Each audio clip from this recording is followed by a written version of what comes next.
આ ફરાળી ચેવડાની તમને હું રીત બતાડું. તો ક્રિપ્સ તો બધી બાજુ મળતી જ હોય છે, તો નાની મોટી જાડી જે પણ આ પ્રમાણેની કાચરી મળે ને, એટલે કે ક્રિપ્સ એ મળે એ તમે ભેગી કરી લીધી અને પછી એની અંદર નાખો તળાતા કાજુ. કાજુનું પ્રમાણ થોડું ફરાળી ચેવડામાં વધારે હોય તો મજા આવે ખાવાની, કારણ કે બહાર લેવા જઈએ તો ઓસ્ટ્રેલિયામાં તો ભાઈ મળે તો બી આવો ના મળે ઘર જેવો, પણ 35 અને 40 કિલોના હિસાબે મળે, જે ડોલરનો ભાવ છે. $1 છે 65 આસપાસ. તમને હું બતાડી દઉં તો છે આ કાજુ અને જુગુ અને દ્રાક્ષ. જુગુ અને દ્રાક્ષને આપણે તળી લીધા. નિતારી નાખવા માટે તેલને સાવ આ રીતના આપણે મૂકી દેવાનું. આ બધી તળેલી વસ્તુ આપણે ભેગી કરીને કરશું અંદર લીલો મસાલો અને મસાલો. તો હવે જ્યારે મસાલો થાય ત્યારે તમને બતાડું. શ્રાવણ મહિનામાં ફરાળી ચેવડો ઘરનો બહુ જ સરસ લાગે. થોડા એવા ખર્ચામાં જાજુ બધું, એટલે ઘણો ડબ્બો ભરાઈને સરસ મજાનો થઈ જાય અને ખાવાની આવે મજા. દહીં સાથે લીંબુ નાખીને, ફરાળી રસાવાળા શાકની અંદર નાખીને બધી રીતના ઘરનો ચેવડો ખવાય. આ બધું જશે ફરાળી ચેવડાની અંદર અને જોડે જશે નિતારેલા એકદમ કાજુ. કાજુનું પ્રમાણ થોડું વધારે હોય તો ફરાળી ચેવડો લાગે સરસ, અને ઘરમાં જ તો ખાવો છે ભાઈ. આ તો તાવડા વગરની વસ્તુ થાય નહીં, એટલે તાવડો તો જોઈએ આની અંદર. મસાલા ટાઈમમાં મસાલો આપણે જે કરીએ એમાં 1 ટીસ્પૂન જેટલું તેલ હોય તો ચાલે, અને એની અંદર નાખી દીધું છે 2 ટીસ્પૂન જેટલું જીરું. આની અંદર તો જીરું જ હોય ભાઈ. અને આ જે છે આ છે મરચા, લીમડો અને ધાણા.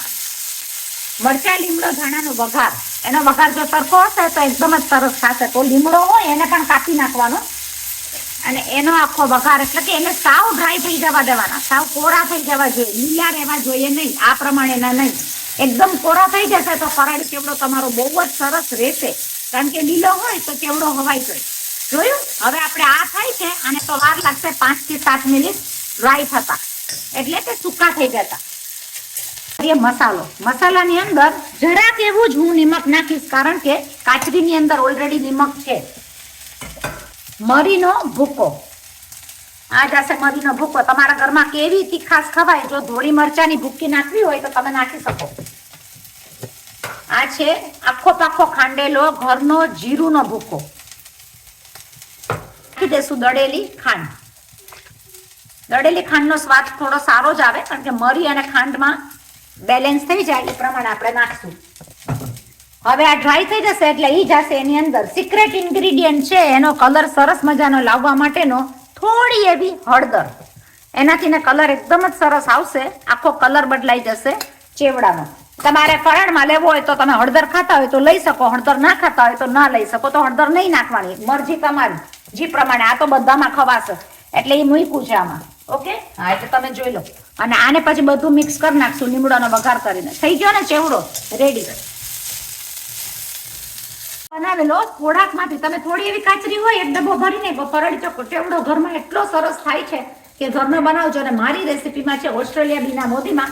રસોડા સવારના થાય છે અને બધાની લાઈફ એટલી જ બિઝી હોય, તો ઈ રસોડાની અંદર બનતો ચેવડો બનાવજો જરૂર. બાકી ઓસ્ટ્રેલિયા બીના મોદીમાં ફરાળી ચેવડાની આખી રીત છે.